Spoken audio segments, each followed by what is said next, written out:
कई घरों के ड्राइंग रूम में आपने क्रिस्टल कछुओं को रखे जरूर देखा होगा। ऐसा इसलिए नहीं होता है कि कछुआ बहुत सुंदर होता है या एंटीक सजावटी सामान होता है, बल्कि वास्तुशास्त्र की विधा फेंग शुई में इसे लक्ष्मी यानी कि धन और सुख समृद्धि का प्रतीक बताया गया है और इसीलिए मासूम कछुआ अब घर की सजावट का एक हिस्सा बना दिया गया है। लेकिन लोगों को शायद अब सिर्फ क्रिस्टल कछुए से धन समृद्धि नहीं मिल रही है, इसीलिए तो अब सो कॉल्ड रिच लोगों के घरों में वास्तविक कछुए को रखा जाने लगा है और इस वजह से कछुओं की तस्करी भी काफी बढ़ गई है। ये खबर हमारी इस बात का सबूत है। अभी हाल ही में मैनपुरी में बटागुर कछुए समेत करीब 300 कछुओं को बरामद किया गया है। इन बरामद किए गए कछुओं की कीमत 15 लाख रुपए के आसपास बताई जा रही है और बीते कई सालों से मैनपुरी, इटावा और इसके आसपास के इलाकों से कछुओं की तस्करी जारी है। दरअसल मैनपुरी, इटावा और बुंदेलखंड के कई क्षेत्र चंबल और इसके आसपास की नदियों के पास मौजूद हैं। चंबल, यमुना, सिंधु, क्वारी और पहुज जैसी नदियां कछुआ, घड़ियाल समेत बहुत से जलीय जीवों का प्राकृतिक निवास स्थान है।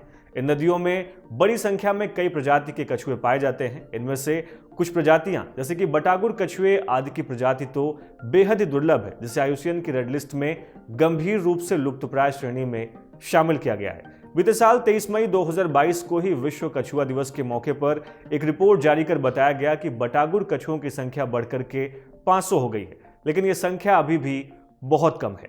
आपको बता दें कि देश में कछुओं की लगभग 55 प्रजातियां पाई जाती हैं। अकेले चंबल नदी में ही साल, ढोर, सुंदरी, मोरपंखी और पचेड़ा समेत 8 प्रजातियां कछुओं की पाई जाती हैं, जिनके संरक्षण के लिए साल 1979 में सरकार ने चंबल नदी के लगभग 425 किलोमीटर के तटीय इलाके को राष्ट्रीय चंबल अभयारण्य घोषित किया था। लेकिन इसके बाद भी यहां कछुओं का संरक्षण करना मुश्किल होता जा रहा है, क्योंकि साल 1980 से अब तक इटावा में ही सैकड़ों तस्करों को गिरफ्तार किया गया है और लगभग 85,000 कछुओं को अवैध तस्करी से बचाया गया है। लेकिन अब सवाल यह है कि आखिर कछुओं की इतनी अधिक तस्करी क्यों की जा रही है? देखा जाए तो भारतीय कछुओं की दक्षिण पूर्वी एशियाई देशों में भारी मांग है। चंबल के कछुओं को पश्चिम बंगाल के रास्ते बांग्लादेश या म्यांमार होते हुए चीन, थाईलैंड और हांगकांग जैसे देशों को सप्लाई किया जाता रहा है।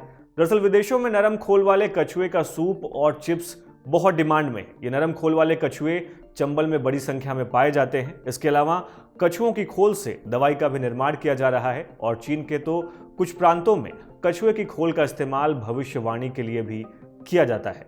तो बारी है आज के सवाल की। सवाल यह है कि अंधविश्वास और स्वाद की वजह से कछुओं के साथ बढ़ता हम इंसानों का व्यवहार जैव विविधता और पर्यावरण संतुलन के लिए कितना संकट का विषय है। इस पर आप अपनी प्रतिक्रिया हमें इस वीडियो के कमेंट बॉक्स में जरूर दें।